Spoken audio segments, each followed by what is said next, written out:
Beatport Podcast. Hello and welcome to the Beatport Podcast. I'm your host Tigerlight, and today we're joined by Moscoman. He's a producer, a DJ, and head of the label Disco Halal. Originally from Tel Aviv and now based in Berlin, he came to visit Beatport's Berlin headquarters for a conversation that ranges on his philosophy of life, his take of what it is to be a DJ, how he constructs his life so he's at his peak mentally to achieve his goals, and what drives him as an artist and label owner, and much, much more. Beatport Podcast. Welcome to Beatport Berlin headquarters. Thank you. Thank you for coming in. I've been shopping a lot in your store. Yeah. You feel like you deserve the coffee that you got when you came in then? This water. I worked so hard for it. Yeah, water, sorry, sparkling water. I paid so much. And yeah, honestly, we're super grateful for you coming in because you're in the middle of a really busy month, right? I mean, you're touring around Europe, Russia and Israel, from what I saw. So, to be honest, it's all pretty close to Berlin, so it's nice. I mean, it's a good thing about this lifestyle. That during the week, mostly you have free time. I mean, free time only if you don't work, to be honest. But you can find the time to do a lot of stuff, and especially if you want to come here to Berlin to stuff, that's great. Because usually, I'm guessing people can usually do it like over the phone or Skype. Or that's the good thing about living in Berlin, that you have all these facilities and all these companies that are basically as part of your lifestyle that's sitting in Berlin. The month before, like October was off, which was great, and now back to work. So the other companies, are you like collaborating with Ableton and Native Instruments, and they're all based in Berlin? Mm-hmm. And SoundCloud, for example, SoundCloud. I think most of the stuff is based here. I mean, I'm guessing at least most of the people have, also the UK companies has like Berlin offices, the publications. So I tend to go a lot, it's like lunchtime, just go somewhere in Berlin and just do whatever you can to, I don't know for what, but just do stuff. Do whatever you can to go forward with the course. Just do stuff. Yeah. It's when you're self-employed, it's as self-employed as any other self-employment. You need to create everything that's happening around you. There's nothing. You can wake up, and if you don't send the email, no email will magically appear back. It's like, oh, hello, Moscow. Do you want to do this and this and this? It's like, yeah. It's like, I do. But most of the time it's like, hey, this is Moscow. You want to do this and this and this, which is fun. It's like, because it really creates, it really puts when people are looking for this, I feel like a lot of people in their life, they're looking for this kind of energy. Where do I start? So usually I just tell them, they're like, they ask me, what's your secret? And it's like, it's Aesop. Oh, no, I'm joking. But the secret is doing stuff all the time. Just every day, just create stuff. It doesn't matter what it is. Sometimes it works, sometimes it doesn't. For example, this Beatport I didn't create, but somehow it happened. I made other stuff, and this came from it. So I'm guessing this is the plus of this lifestyle, because you are really it's really up to you. And I'm not talking about. I don't see it as a part of this is a promotional tool for whatever. I think it's important to understand that behind this name, this artist names, this music, there are people also that really, wake up in the morning and they do it because I would guess many of them, like myself, they need it because it's a personal thing. They need it because it's artistry, and that's something that, not the success or something, that not to be recognized, it's just about doing stuff.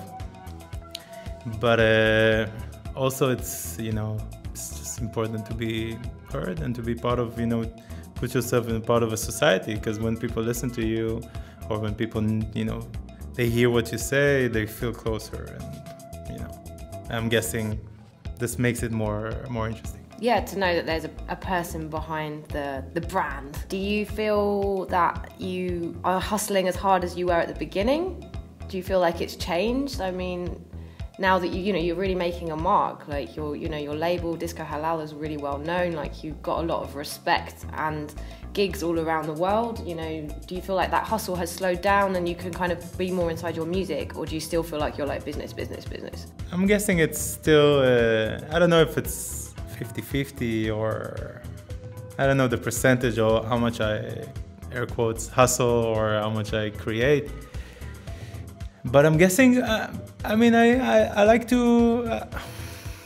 do interesting stuff all the time. I like to generate stuff. I like to go to places. I want to meet new people. I've never said no to an interview. I've never said no to mixes. I've never said no to anything that I got offered because first I got a lot of time on my hands, so it's good to be busy. And second of all, you know, it's important. And the reason that Disco Halal is where it is because I could use the hustling, again, air quotes, hustling part of what I did for myself, and I could generate it for another artists. So there are a lot of other artists in the label that are now very successful on their own, but it came because it just came like, okay, I'm going to put the same kind of effort in another thing, and this will come back in a different kind of way. And the label is very, it's like a child, but it's not like, oh, this is my baby and I give him everything and I touch him and not touch him in that way. It's like I care about him and this, and he will get whatever they want. No, it's like I'm a very difficult parent, and everybody also in the label know that this is very difficult to release a tune on their label because I find that the high standard is super important to be different from other people. Even if now nobody understands you, if you're not part of the wave that's what's going on with the sounds today, and you here in Beatport, you know sounds, and you have, I don't know, now you have a new hype, whatever kind of section or whatever. Yeah, exactly. So it's like, okay, but for me, this is not important. For me, the important is how creative is the music and how cutting edge, it is, and where is it going to be? Because if I would tell you now, okay, the tracks that I'm releasing today, I did them already 5 years ago, which makes no sense because people are making tracks and they're releasing it after 2 months. But nobody understood it. It needed the time, the build-up of the scene, of everything to get to a point that now I can release music that is relevant. But for me, it's something that I already did a while ago. So it's the same thing with the label. The music of the label is very relevant all the time, but it's been created. It wasn't created yesterday. It's not that I got a new track and like, okay, let's release it. And I hold very high standard again of all the artists, and they know, that it goes through me. All the tracks are going through me, and it's like, okay, this is not good enough, or this I think we should change, or this I think could be better with this. Of course, I give them the 100%, creative process because I'm not in their studio or something, but I'm just saying, okay, they send me and it's like, I think this could be better.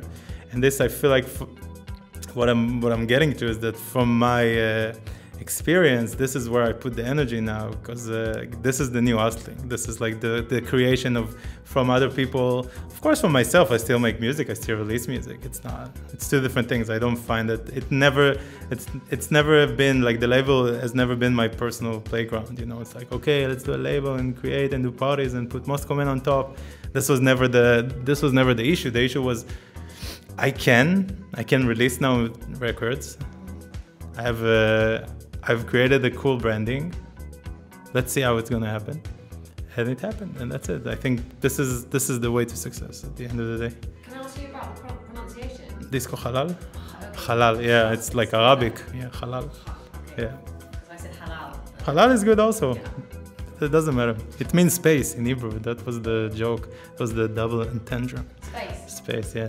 Space disco and halal. Because I was like, oh, kosher. It won't work. It's like, oh, okay, Disco Halal, and then everything came to me, all the branding of it, all the logo, and yeah, I mean, now I think it's way bigger than me. That's for sure. It's like, if it was a little pet project when I started, people thought I was crazy, and they told me it's a stupid name, and I had a lot of good reviews at the beginning. And it's like, okay, now it's way bigger than who I am, like Moscoman. So these people that told you that you were crazy, are you saying that was press, or was it your friends, your inner circle? Everybody. Yeah. Supportive circle. Yeah, very supportive. I know always how to choose my people around me. The supporting people will never make you go, will never make you be better than who you are, by the way. It's terrible. I have a very good support group, my girlfriend, my family, close friends, no doubt. But I don't think if you surround yourself with people who say, oh my God, this is so good, this track is so great, no. It's like, I don't care. It's like, it's okay, thank you. But it doesn't make me improve myself. It doesn't make me go somewhere. It just makes you, I mean, this is like I always think about it, if you talk about, again, with the hustling, this is like when you feel like you have this kind of stuff that's happening, like success, this is the start of the end. You know, your success, because it means that you tell yourself, okay, I got somewhere, I can relax, I can do it. No, you should always wake up in the morning and think like this is the last day of your career, or this is the last gig you will ever have. No, I'm not saying make yourself crazy, but I'm just saying you need to respect this gig as, you know, not, okay, I'm gonna have 50 more gigs this year.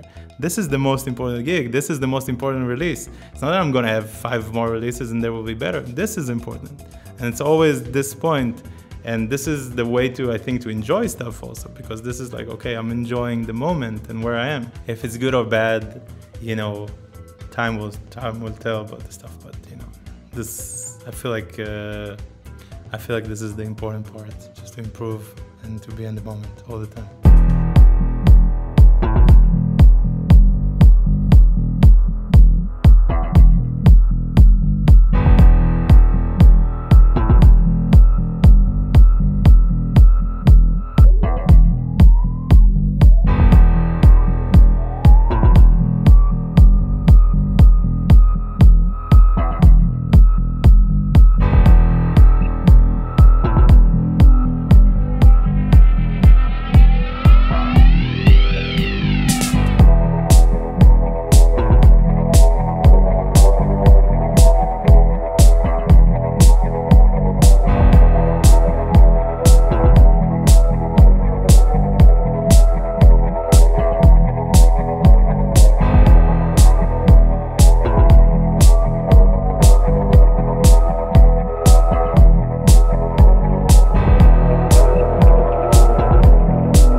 This is the Moscoman remix of Amazonia by Golden Bug, out on Label.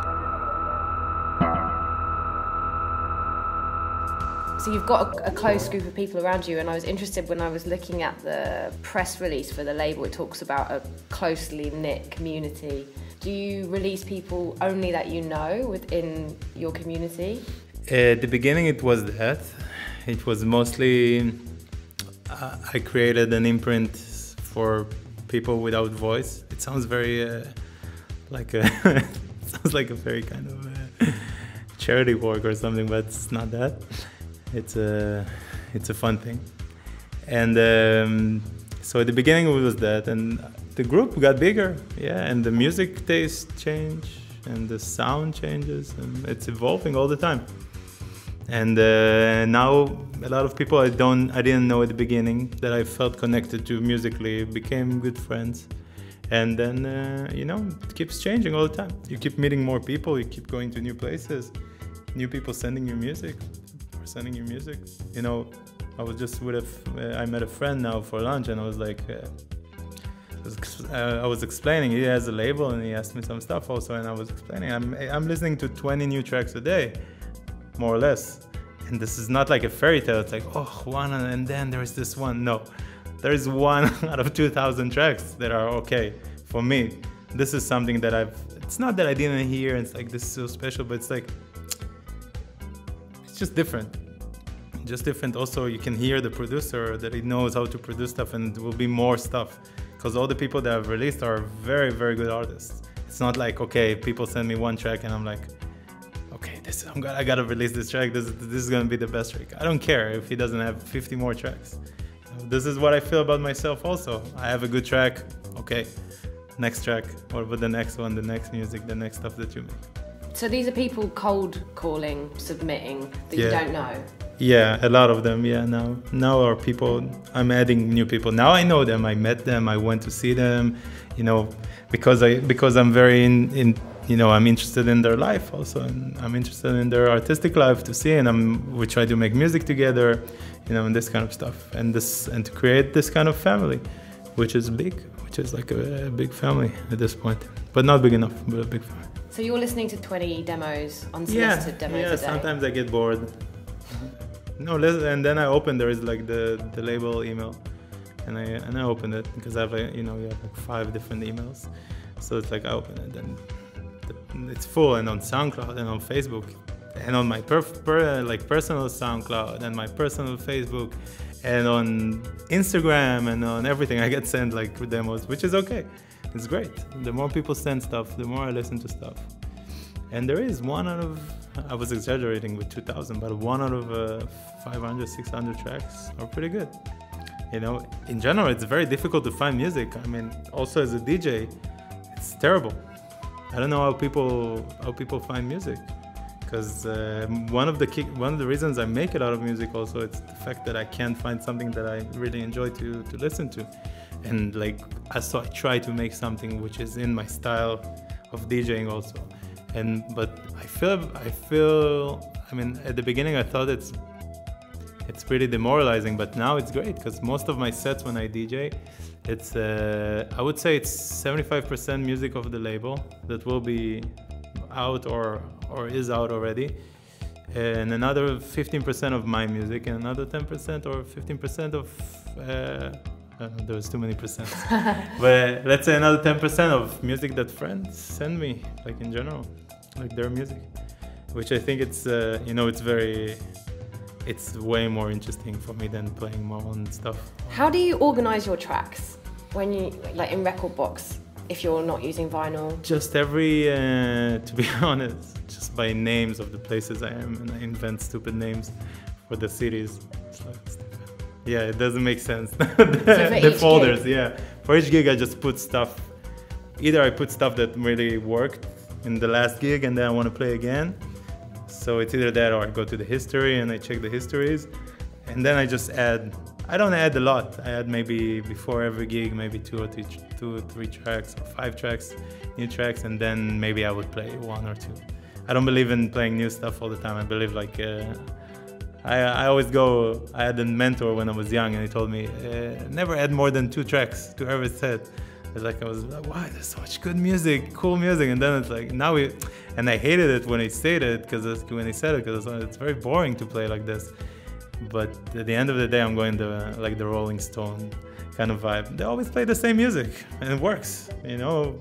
At the end of the day, you have a job also. It needs to work. It's not, I don't go to DJ for my own, of course it's my own benefit if you think about financially, whatever, ego, all this stuff that's around it. But at the end of the day, I'm there to make people happy and to make them dance.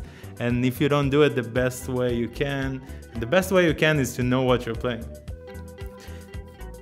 How many times, imagine me if I'm sitting and I'm playing 20 new tracks that I have no idea how they're gonna work.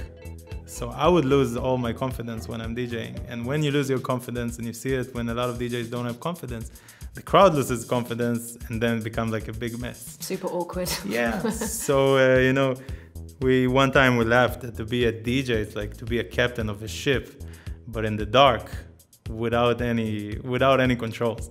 So that's what it is exactly, because you don't know what's gonna happen. You know what you want, you're doing what you want, you're thinking, it's mostly in your head, you're DJing than like the outside. But then at the end of the day, you have no control about what's gonna happen. Because I can play the same tracks one night and the other night they won't work. You know, I can play my track, and one time it will work amazing, and then the other night, no. And I can see other people playing the same tracks, and it works great, and for me it doesn't. There's no rules. I mean, I don't practice. I play stuff I know that works for me, stuff that I really like. I don't play tracks that I don't like just because, okay, this is the time for them. But I mean, I play every week. I played before also in the US. For example, now I played in Cologne last week, but the week before I played in the US. So I know, like, it was like a new tracks. I opened the new folder. And I did like a lot of new tracks that I wanted to check. So I did like, okay, this is kind of set that I'm going to check some stuff. I was a little insecure about some stuff, but I played the long set. So it's like, okay, I can check the new stuff. But usually when I have 90 minutes, usually I have 90 minutes or 2 hours to play. In most of the gigs, you just play, you know, the stuff that you really like and the stuff that's going to work the best. And it's still, what I'm saying, it's still the fact that it's mostly the label stuff or friend stuff. So it makes it very it's still all unreleased and people don't know what it is. So it's still like I'm one of the only people that has this music. So it still works out really well, even if you play every week the same tracks. So I read that you're working on an album. Where did you read? I read in an interview that you did in March. I'm guessing I already have an album ready, a new album ready. To be honest, I don't know what to do with it yet, because it's a very indie-ish, electronic kind of punk, not old style, but Moscoman style, real Moscoman style. And the latest release I had was very trancey, which is different than what I usually release. But it's ready. I'm gonna have releases before that, like EPs before that I'm gonna do. To be honest, it's just about to bring the band back together. I need to bring the band back together. And when I do it, then I can release it. Because it's a band, it's good for live, it's a band album, you know, it's good for both. I mean, I can DJ the tracks also, but it's with a band it will be much more fun. Live show. Live show, it's a different lifestyle. Yeah, absolutely. You're not traveling alone the whole time. I mean, I think there's a massive terrible. difference. It's terrible. How do you cope? Traveling with people. Oh, really? Yeah, you know, you get used to traveling alone, and you got your rituals, and you got your stuff, and you're like, imagine that 48 hours of a week you don't speak with anybody. You know, like literally you have nobody that you know around you, or you just meet random people, which is the good thing about it, that makes you, you know, if you're, I'm a not in particular, but I am an open guy and I can talk with people. I don't have any issues. I'm not an introvert or something like that. But you know, most of the weekends are random. You know, you meet random people and you talk about random stuff, and it's like, okay. But when you're with a band, it's like you're traveling with all the time with the same people, which again, it's great. You know what? Both is great. Yeah, because you can share all the ups and downs. You can share the highs. You can be together after a show. I mean, when I'm a DJ, I go, and it's simple as it sounds. I connect my USB, and I take the kick out. I put it back again, and everybody's like, ah. And so then it's great. I put the guitar on me, and I had like 50 different things that I need to control, and the sound, and to see that it sounds good, and to make sure everybody's on time, and everybody's playing the right things. And it's like, you have so much things. And I played Primavera, I played like huge festivals, and I'm like, I don't even remember the gigs. I just remember that I was so stressed in my head about what's going on. I didn't look. I saw videos, and I was like, people really enjoyed it. I didn't see it. I wasn't in that moment. But when I'm DJing, and I'm like, I can take a step back and I can feel the moment, which is very different. But maybe if you tour enough and I didn't tour that much as a band. We had huge gigs and not a lot of time to practice for them. And Shot in the Light, that was the first album that I released on the ESP Institute. And then I was like, okay, let's do it live. The board Moscow, let's go do it live. And like, you want to come? You want to drum? You want to be on the bass? Okay, you're the drummer, you're the bass. I'm gonna do the rest. That was the live from top to finish. Like the set was like flawless. It was like a DJ set, like a podcast for live. But we all had our cues and stuff like this, but we didn't do that many gigs. So most of the gigs were like pretty boring at the beginning because you need to do a sound check and this and that. And it's like, okay. And then you're like perform and you're so, like I said, you're so stressed when you're performing, you didn't even notice. And then it's over. And at the end, what I remember is like having to pack a lot, to send a lot of things, to wait in a lot of airports, and it was just heavy. It's like heavy on me as a person. I was like, just okay, there's so many things on me to do, and then all these festivals that I had to DJ also at the same time. So like to do a DJ like 2 hours after I did a live or 2 hours before or stuff like that, which is like, if you did more, then you'd have more of it. Yeah, exactly. I'm not as experienced as a live performer as I am as a DJ, because as a DJ it's very kind of like, I love this rituals. I love this, like, I know exactly, it's how you open your headphones, how you connect. It's like every little things you're like and everybody has this. It's not random, but to be honest, it looks very random. That's the beauty about all the very good people, very professional people. They're like, okay, when you see them DJ, when you see them, it's like, it doesn't feel like it's practiced, but that's the whole point. You have your rituals and you have everything. And what are your rituals? It's a good question. It's just I don't know. It's just the way I put my earplugs, like the fact that I'm using earplugs. It's the fact that I always dress up on the last track. I always put my clothes on. I disconnect my headphones. I'm like stepping back. I'm letting the next DJ come and already like doing the mix, and then like I'm like air quotes pushing him out and doing like a last move to get applauded and this kind of stuff, and then I just leave. It's just like go. The track is not even over. Like I just like leave the stage, and then like I just pick up the stick that's left and leaving the area. There's like a lot of small stuff that I always find myself doing, and I really enjoy it. It's like it feels like, oh, it's borderline OCD, I'm guessing. If it works for you. Yeah, it's fun. I mean, I don't overthink about it, but it's just like, okay, this is. Because I don't know, you don't really know what's going to happen, what will be the crowd, how the sound will be like, how's the vibe or anything. You just know what you can do, what you can control. And when you think about, this weekend, I don't think about what's going to happen in the club, but you think about the airport, you think about the ride to the airport, you think about, I'm going to drink this there, or I'm going to eat this there, or this place, places especially now that I've pretty much been in every city in Europe for sure, and most of the US and Asia and whatever. And it's like, okay, you have things that you want to return to. So this is your own little rituals. Okay, I'm flying and I'm doing this and this and this and this. Or I'm sitting and I know I'm going to listen to this and read this and read this. So this is like the kind of OCD, DJ OCD. But actually, I think it's your well, not your, but I think it's one's way of building a structure in a life that is so without structure in some ways. It's like building normality within that. So I think it's very sensible that you do it like that for your mental health. Yeah.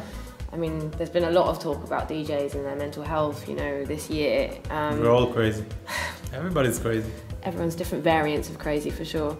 You know, a lot of my friends and myself, sometimes I feel like separation anxiety. You know, you feel like, it comes the weekend, and even though your life is amazing and it's great, you just don't want to leave the house. You want to stay at home. I mean, no, you're going to go. And it's like my girlfriend, no, you're going to have fun. You're flying to this and you're doing it. Yeah, I don't care. I want to stay here. This is good. There, not so good. This is good. But at the end, I canceled maybe 2 gigs because I was sick. 3 gigs in all my career in Moscow. But now I'm coming, don't worry, next week. Even if I'm sick, I'm coming. They're gonna hang me there.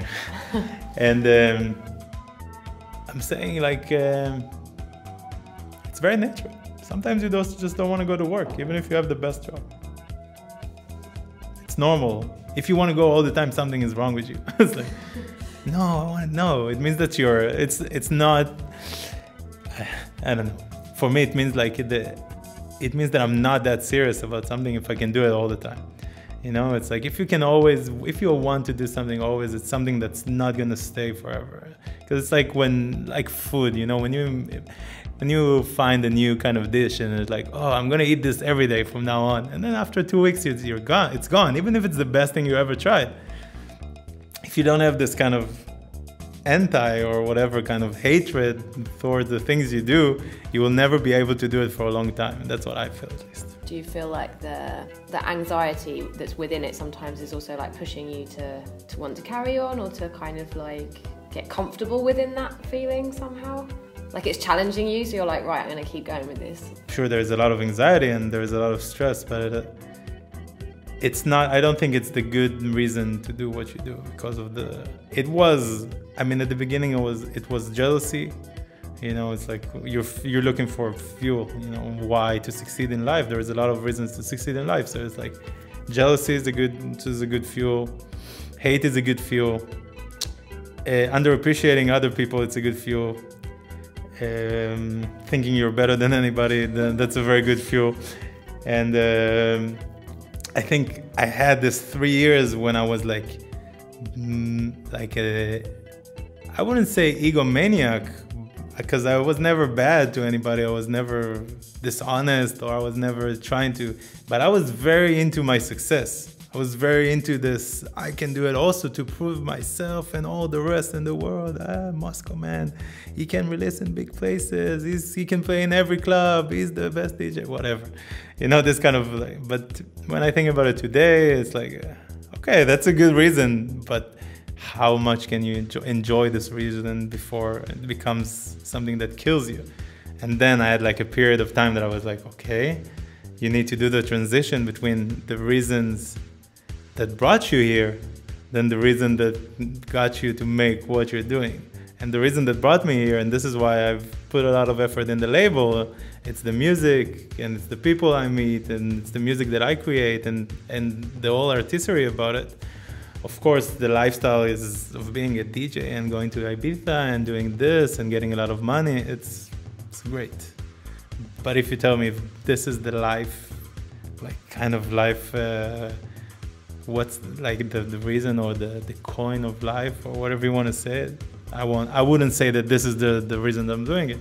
It used to be the reasons, fame and fortune, whatever. This is a good fuel, you know, but that's not a reason. I admire your honesty.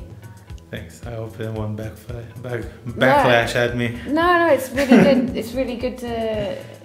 I mean, I think a lot of people feel like that, wouldn't necessarily say it. But the fact that you've also said that you've had this evolution where, you know, initially, of course, the passion for the music was the thing that got you started, but then this other fuel kept you going. But now you've got the community, you've got the label, and sounds like you've sort of dealt with some of those demons. Or maybe is it that you've had that verification that you needed in those early days, and now you're in a good place, so you don't need to have those negative. Hey, I feel it's more than the fact that I'm verified, as you said. It's more the fact that it's not the fact, it's the fact that I just care about more stuff, and I just want to invest my time in more stuff. And I feel like the world is a very important. There is reasons. What I didn't think in the past, that there are reasons for stuff, and I thought everything was random and everything is against me and everything. You know, it's very very insecure kind of life. Which everything has its reason, but to be honest, to blame on 100,000 different things, it's really boring at this point. And I just feel like, you know, it's about manning up, not in a sexual way, just about being, you know, taking responsibility over your life and choosing what you care about and choosing why you're doing the things you're doing. And if you're doing it for the wrong reasons, then fuck it, you know, just let it go. You know, I don't know any successful people that doing what they're doing for the money. Very few that I know that are very successful that did or doing what they're doing for the money. Money is a byproduct. I know a lot of huge DJs that have a lot of money. They don't even have what to do with the money. They don't even have the time to do anything with the money. It doesn't even, but they do.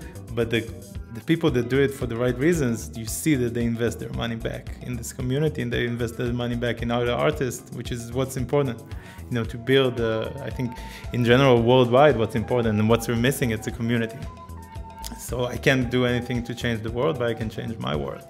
And I think this is what most of the people should do, especially if I think about, I mean, again, everybody has his reasons and it's great, but if you're a lot of people doing labels to glorify themselves or to, you know, whatever, you see a lot of new labels coming up, and the first release is the artist that opened the label.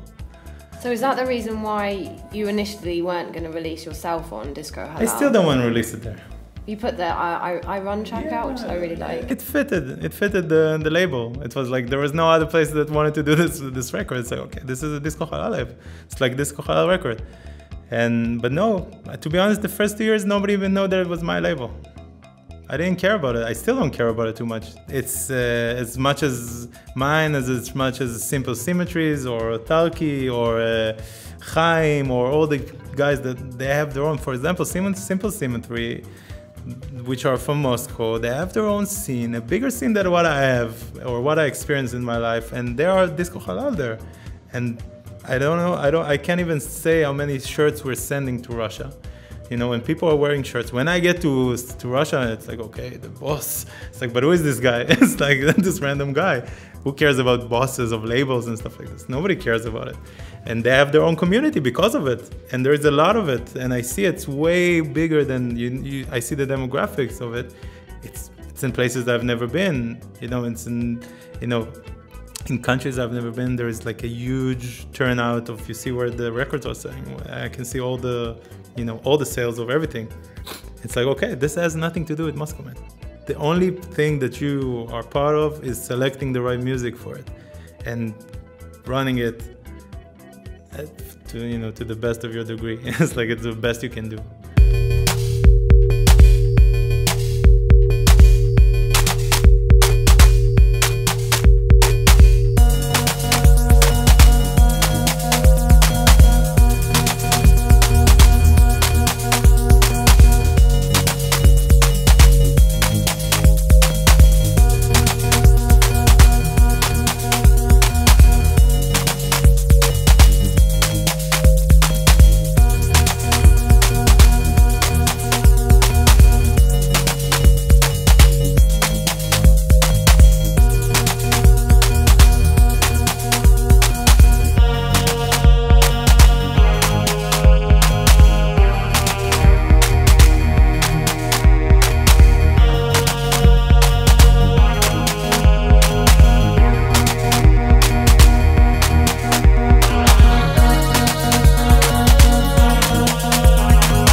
you're listening to Expressway by Moscoman out on Trizar.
I would like to know about your relationship with Solomon and the Dynamic imprint. The Dynamic family. And what it was like releasing there, and how closely involved was he in your release? How much feedback? 100%. Okay. In every track. And how was that for you? He's a great guy. I mean, he's super sweet, nice, big-hearted, big man. And he gave me a lot of energy that I've never experienced. And I met a lot of people, but I've never experienced this kind of energy from a person. I remember it was a very nice moment. We had like lunch in Ibiza. I was playing there, and it was like, okay, let's meet, let's go have lunch. And it's like, and I think this is the first time we spent more than like 15, 20 minutes. So we spent a couple of hours together. And then like he gave me his phone number, and after we said let's do it, but before I sent the music, it's like, and he gave me his phone number, and it was like, now you have my phone, so we can keep in touch. And I was like, okay, you want me to keep in touch with you? That's nice. And then that's it. I just sent him the music, and we spoke about every track, and he said, here you should do maybe a little bit like this, and here you should do it. And to be honest, in the club life, I don't trust anybody else. I mean, of course I do, but he's been playing, he's so experienced in any kind of position, in any moment of the night or the day or whatever. So I was like, okay. And I was very enthusiastic and I think I did all the tracks in like 3 days, all the release. I was super under the influence, I call it like that. This is Pictures EP. Yeah. For anyone listening that hasn't. Yeah, I was very like, I guess that I didn't make a lot of music at that time. I felt like this is, I mean, one track was ready. That's like Let Me Take You Back. That's the track that was ready, and I sent him first to listen, and he really liked it. And then I don't know. I just came back home and just pounded out all the tracks. I was like, they're quite eclectic. I mean, like Song of Bourdain, I really, really love that track. Yeah, it was super emotional. It was just after he died, and was a big fan of Bourdain, and I still am. And it has nothing to do with it. It's not like I'm singing for him. So it's just like, just came together.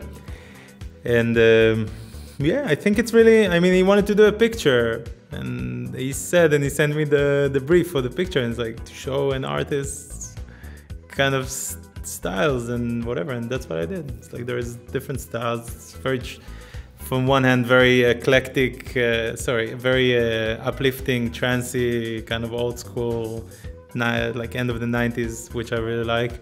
And from the other end, there's this chuggy, new kind of deep, very nothing happening, but a lot of happening in the tracks. And yeah, we're still in good touch. Like and the family, and now I'm part of the family also for bookings. And I just went, to be honest, I was in the US for a vacation when everything happened, when it got released and everything. I wasn't even around, because I chose a good time to take a vacation when like life is changing. And then I came back last week, and I went to the offices in Hamburg, and I met everybody, and he wasn't there because who knows, somewhere DJing in Mars or something. Who even knows? But I met all the family and his partners and managers. We're good friends, and I like them. They have zero bullshit in them. They're direct. They know their limits. They know what they want. They know what they know how to deal with people. They know how to talk with people. Also, as a label, they're very direct. And this is the way also I work with my label. It's like I don't bullshit anybody. If there's no space for the track, I would say the track is great, but sadly I don't have a space for it. I won't give like promise stuff that I can't do. And this is the reason I chose to join their family. Even though I have my own family, so it's like two families. Yeah, because you set up Trisarv last year when you did your multiple vinyl EP release series. Multiple vinyl suicide EP release. Was it a heavy duty time for you work-wise with that? To make the music, a lot of the music was ready. I don't know why I decided to do a 12 record release. The project seemed nice at the beginning. The first record was amazing. The second record was good. The third, and then it's like, okay, now we have 9 more this year only. The PR had a difficulty to push it, and this and that and that. Why did they find it difficult to push it? Because there were so many in such a short space, or? Yeah, I'm guessing also lifespan of music today is very short. People have short attention span also. It's not that easy. I'm not that famous. I'm guessing if somebody else would have done it. Even though the music, I stand behind it 100%, and I think it's still ahead of its time also. But I would imagine if somebody, even if you take, for example, Solomon would have done it, it would have had a different reaction. So maybe it's the timing wasn't right. But I still enjoyed it, and it takes a lot of space in my house, all the records. All the copies, so if anybody wants one. Yep. Yeah. Okay. Where can they buy it from? Just text me on wherever I'll send you. Just text you? Yeah, text me. Just like my number, it's +49. No. This is Song for Bourdain by Moscoman, out on Dynamic.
So with the experience that you've had with Dynamic, Solomon's label, and then kind of creating Trisar for that release, do you feel like with your album or next releases into the end of this year and next year that you prefer working underneath an umbrella where other people are able to sort of look in? Which they are, you're asking? Yeah, exactly. I love listening to other people's advices, but it doesn't mean that they're right. So I would advise also to everybody to take in, depends on the time of your career. There is a time to listen, there is a time to work. But it's good to listen, it's good to listen all the time. And about the album, if a big label will take it, I mean, there is some talks with few labels, but if one of them would want to A&R and tell me, hey, Moscow, let's do this track or that and change, I'm up for it because it's also fun. It means that I can go back to the music and work a little more on it. If I would release it on my own label, I would need a lot of external help. And that's what I usually do with all my music. I send to a lot of people before I release it to see what they think about it, and and then you do like a wholesome of all the feedbacks, and whatever is similar you change, and whatever is different it's like, okay, it's up to you if you want to change. But I don't know, at this point I feel like the label is strong enough to carry myself also if I wanted to do an album on it. I mean, there will be next year, there will be a Disco Halal, yeah, not Trisar. No, Trisar, I feel if anybody else wants to do a 12 record suicide year, I will back it up. I will put my money on it. No worries. You're gonna get flooded whoever has 36 amazing tracks to release, just 36, that's all. 36, 12 times 3, 36. Amazing tracks, send it to me, and I will release you a 12 record year. I'm not gonna be responsible for it, but I will release it. And but no, I mean, Disco Halal, why not? I like Trisar, so it's a good name. What's the setup behind the scenes? So there's you. Do you have team members? There's me. There's you. Is there anyone else doing? You've got PR or? There is there used to be a PR. Now we changed. There is a bigger PR. There is the distribution, which K7 is doing now, the distribution, and they're helping him with a lot of placements, digital stuff. I added now a person which I hold dearly to my heart, and I trust him very much. He's not from the scene, but he's a very able and very... first of all, he's one of my best friends, and second of all, he knows what he's doing. So he's on the more business side and freeing me from the hustling of the label, so I can concentrate on music. But basically, up until the last month, this is happening now, but up until a month ago, everything was me. So I'm doing whatever is possible. We changed, we had a certain art designer, but we changed like graphic designers, and now we're using a few. It keeps changing. I'm keeping like mixing it up all the time to keep it fresh. And that's it. I mean, it takes a lot of my time. A lot. I don't know if people how they do it alone and have a career. And like people ask me, how do you do this and this and this? And it's not me trying to make myself feel good. I'm just like, I don't know. It's I work 13, 14 hours a day. So it's like I'm on the computer like this. And when I'm not, I'm flying somewhere, but then I'm also working. It's not like, okay, I'm getting to the hotel, I'm going to a spa and doing massages or whatever before the gigs. I'm on the computer again, working all the time. Do you rest? No. People don't want you to burn out. No, I don't. I won't because I keep myself very, very healthy lifestyle. I don't drink. I'm not a drug kind of guy anyway, but I don't drink. Not when I DJ. No, not when I DJ. Most of the time, I won't. If you need to be honest, then I do drink once in a while, but I never get drunk or something. And I eat well, yoga. How often do you do yoga? Every day. Wow. So do you practice at home or go to a studio? So do you do that in hotel rooms before, after gigs? All the time. And do you meditate? No. Sometimes when I'm very stressed, so you need a few minutes to space out mindfulness, but usually I do yoga and then that I enjoy. I do yoga on YouTube. There is this great channel, Yoga with Adrian. Oh yeah, I know that. Yeah, she's great. Every time she has new videos, it's fun. It's like, oh, I already know if at the beginning I was like, it felt very random. Again, it's like, no, okay, I know the video. I have muscle memory for what's going to happen next. So it goes automatically. So it's nice. I don't do, most of the people will do an hour and a half, hour 45. They can do every 2 days or every day. I do, even if I do 20 minutes, the way she says, a little yoga goes a long way. You know, it's like, even if you do 5 minutes, then your whole kind of blood circulation changes. So you're like, okay, all the shit I have in my head is going somewhere else. And then like, I can adjust myself to the moment. I feel bad even thinking about it. It's like I'm in 2018. It's like a very kind of the new generation, new healthy DJs, not too much of party people. Why do you feel bad about that? I don't know if there's still, I think it's ahead of its time. I think it will be bigger in a few years. This will be the thing, the longevity of life in this lifestyle, and not, you know, killing yourself early, or, you know, a lot of people I know that they look very old and they're my age, you know, and I enjoy the fact that I'm getting younger in my body, because I started a piece of shit and I took off for myself all the bullshit, you know. And so you used to party a lot?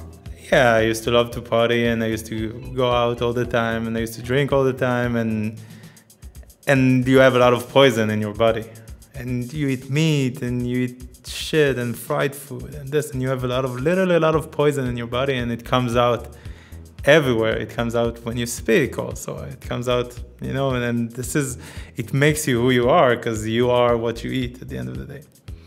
So 5 years ago, I became vegan. Lately, I'm more flexitarian, but it's only fish. If I eat something, I would eat fish, but fresh and local and whatever, sustainable. All this new age bullshit. And you know, and everything becomes easier.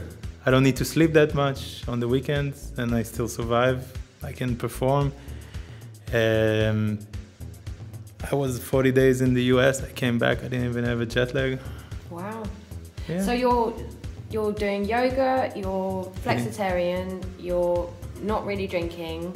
Yeah. I do enjoy alcohol, but just like the taste. Like, I would drink with food, like wines and like special beers and stuff like this. But like wine rather than the whole. Yeah, a wine.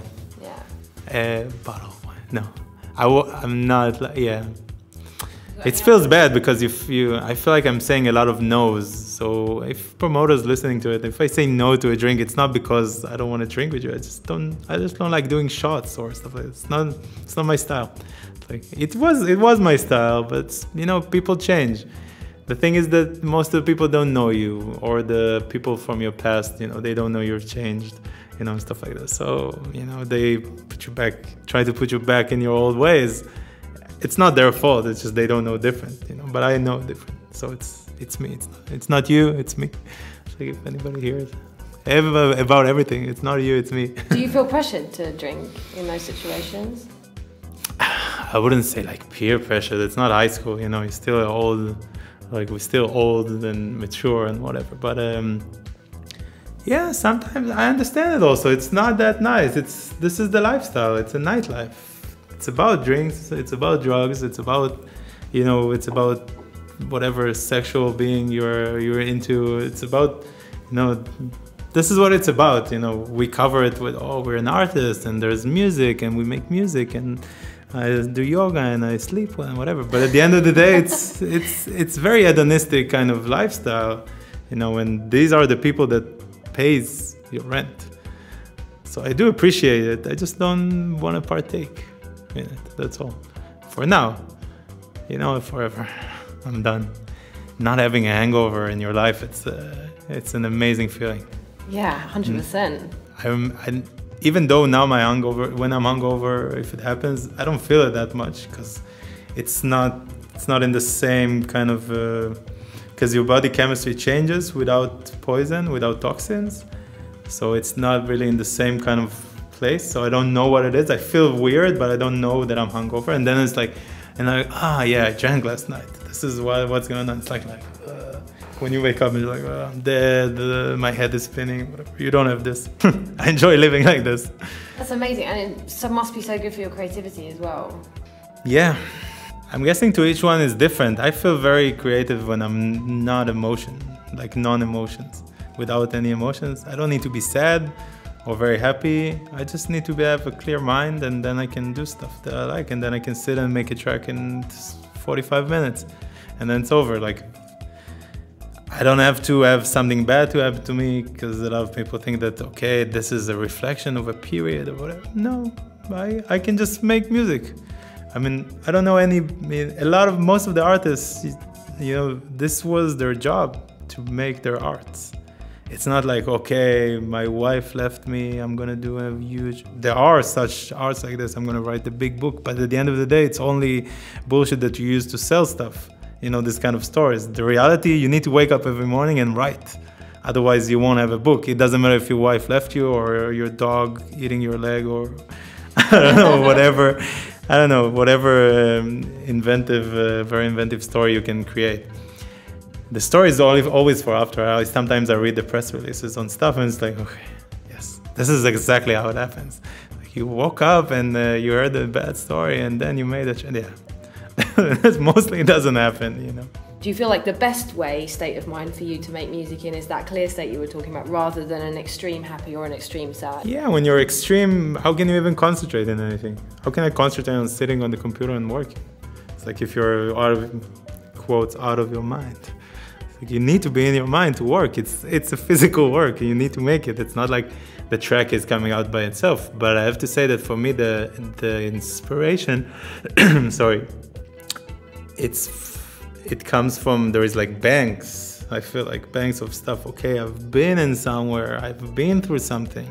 It's been a while. It could be days and months that I won't do music, but it could be a week that I'm inspired and I can do, and my head is clear and I can do 20 tracks at the same time. And I think this is like in most of the normal artists, this is how it works.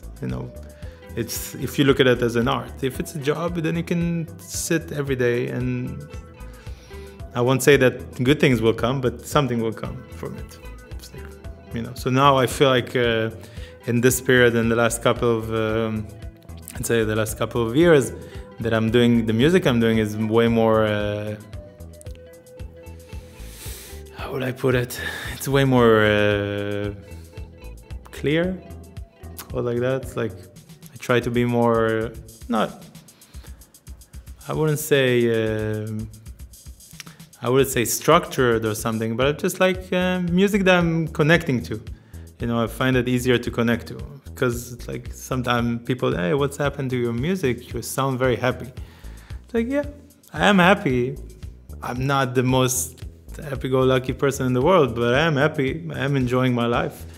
Everybody has ups and downs, but in general, the sound and the way I talk with people and the way I treat myself also personally, it's in what's the world thinks as a positive way, and not a negative way, which is also a good thing, because a lot of music was written in a negative way, which is good also.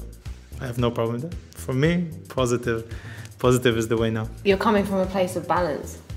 That's what it sounds like. Yeah, I have to say I suffered in my life, and not because of other people, because of myself. I put myself in misery, being insecure about everything about life. At the end of the day, it's just about how much you work and how much you're nice to people and how much you care about the things you do and the things that other people do, and how much will you do for somebody else, and this will come back to you. And if I see my air quotes artist, because I don't like to call them my artists, but I see people that I invest time in being successful, this is the best. This is way more fun than me being successful. Me being successful brings the dough home, whatever, and I have a good life. And I support like management. I support, I have people that also work for me or with me, whatever you want to call it, and I pay their rents also. And this is great. This is a great feeling also. And people need to understand that this is when it becomes a business and you're not just a DJ, there's a lot of life dependent on you. And you can take it to the stressful side. Oh, I have a lot of life depends on me. You can say, oh, look how great can you make? How many good stuff can you do by creating stuff? I only did music. A lot of people did music. A lot of people are DJs. A lot of people have labels. I'm not different than anybody. If people say, I don't know what they're doing, but if people ask me, what's your secret? I just care. I just really like what I'm doing. I just really like the people I'm releasing music with, and I'm driving them crazy. And I'm calling them every day. It's like what's going on with this? What's up with this? Where is this? And the artwork and this. Every day, my WhatsApp every day. Facebook. I'm like a kid. Like, what's going on with this? What's going on with this? It's like, I can relax. My calendar is full. I can enjoy my life. I can go to a coffee place and sit all day and not do anything. But I don't care about this stuff. I care about, pushing everything to the limit of it. This is the thing. That's beautiful. It's such an inspiring conversation. I really think that people are going to listen to this and get a lot from it. What would be great to do before we wrap up is you've got the Your Morlana release, which is on pre-order. Yeah. By the time this comes out, that will have been released because it's coming out this Friday, and I think this interview will be coming out in about a month's time in December. 9th, yeah. I also have I also did a remix for Grease 2000 by 3 Drives on the Vinyl. Awesome. And this will come out also, it's coming out on Armada Music, which is it's funny to think about that I'm releasing on Armin van Buuren's label.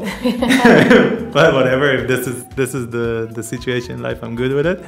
And the good thing about it that they gave us the permission to press records from it, so I did even the old artwork and I redid it for the label to fit this time. So I'm very proud of it. It's going to be on the 23rd of November. But about Chaim, I don't know. Every time he sends me music and he has a stupid amount, he's working all the time. He's working all the time on music, so he has great stuff. So for me to pick from it, it's very difficult because there's a lot of tracks. And this time I got Trick, Bruno, which he lives here also in Berlin, and is, I have to say, one of my favorite persons. And I wish I could do a lot more with him. We're working on at least a production duo. I don't know if we're going to travel together or whatever, but we're making music together, which is great. And so he's on the remix duty, as the press says, remix duty. And it's a very family thing. My girlfriend did the artwork. Yeah, it's all friends. Literally, it's everything. There's no not non-family people working in the label. It's a very family kind of stuff. Awesome. What beautiful energy, and no wonder you guys are creating such great releases that everyone's responding so well to. Thank you so much for coming, and thank you for this great conversation. Thank you so much. This is I Ran by Moscoman.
listening to Reflection by The Organism out on Disco Halal.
This is A Place Called Sun Beach by Kaita Sano, out on Let's Play House.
Excellently named Exploding Toad Mystery by Simple Symmetry, out on Disco Halal.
Beatport podcast.